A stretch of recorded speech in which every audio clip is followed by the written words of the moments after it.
नमस्कार। आज का समय बहुत स्ट्रेस का समय है।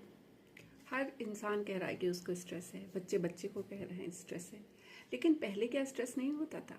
ठीक है, पहले आपाधापी कम थी, दौड़ भाग कम थी, पैसे के लिए भाग दौड़ भी कम थी, और इसके अलावा रिश्ते बहुत जॉइंट फैमिली थी और लोग एक दूसरे से आपस में सुख दुख कह सुन लेते थे। लेकिन स्ट्रेस तो होता ही था। तो आज मैं बताने जा रही हूँ अपनी माँ का स्ट्रेस को दूर करने का फॉर्मूला। दरअसल हम लोगों ने अपनी माँ को कभी भी गुस्से में चीखते चिल्लाते या तेज बोलते कभी नहीं सुना।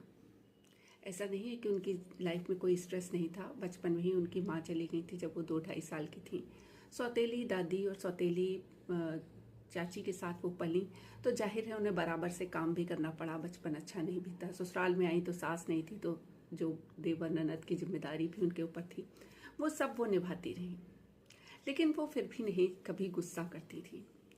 होता क्या था कि जब भी उन्हें कोई बात बुरी लगती थी, यहाँ तक कि पिताजी भी कोई बात कह देते थे और उन्हें बुरी लगती थी, तो वो थोड़ी देर दुखी होती थी। फिर इसके बाद वो जा कर के कोई ना कोई काम निकाल लेती थी। या तो वो ढेर सारे कपड़े धो लेती थी, या वो स्टोर में चली जाती तो स्टोर का सारा सामान निकाल के झाड़ पोंछ के साफ करके फिर से लगा देती थी, या किचन पूरा साफ कर लेती थी।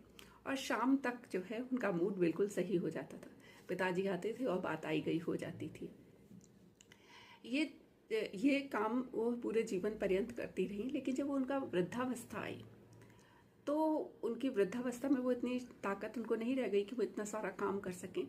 तो वो एक राम नामी डायरी उन्होंने बना ली थी, और जब भी उन्हें स्ट्रेस होता था वो राम राम राम राम लिखने लगती थी। वैसे तो उनका एक नियम था, एक शेड्यूल था कि इतनी देर वो राम लिखेंगी, उसका उनका घंटा निश्चित था। लेकिन स्ट्रेस होने पर वो जब भी उनका मन किसी चीज़ में नहीं लगता था, कोई तनाव होता था, तो राम राम राम राम लिखने लगती थी।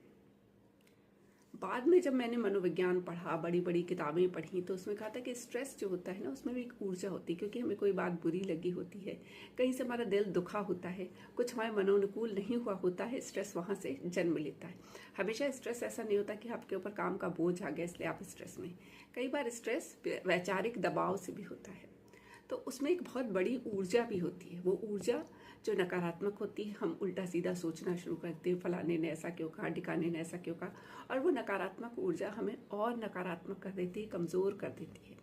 लेकिन जब हम उसी ऊर्जा को किसी काम में लगा देते हैं, चाहे वो जैसे कि माँ किचन साफ करने में लगा देती थी, या राम नाम लिखने में लगा देती थी, आप कविता लिखने में लगा सकते हैं, बागवानी करने में लगा सकते हैं, तो वो सारा स्ट्रेस जो है, सारी जो स्ट्रेस की ऊर्जा है वो उधर चली जाती है।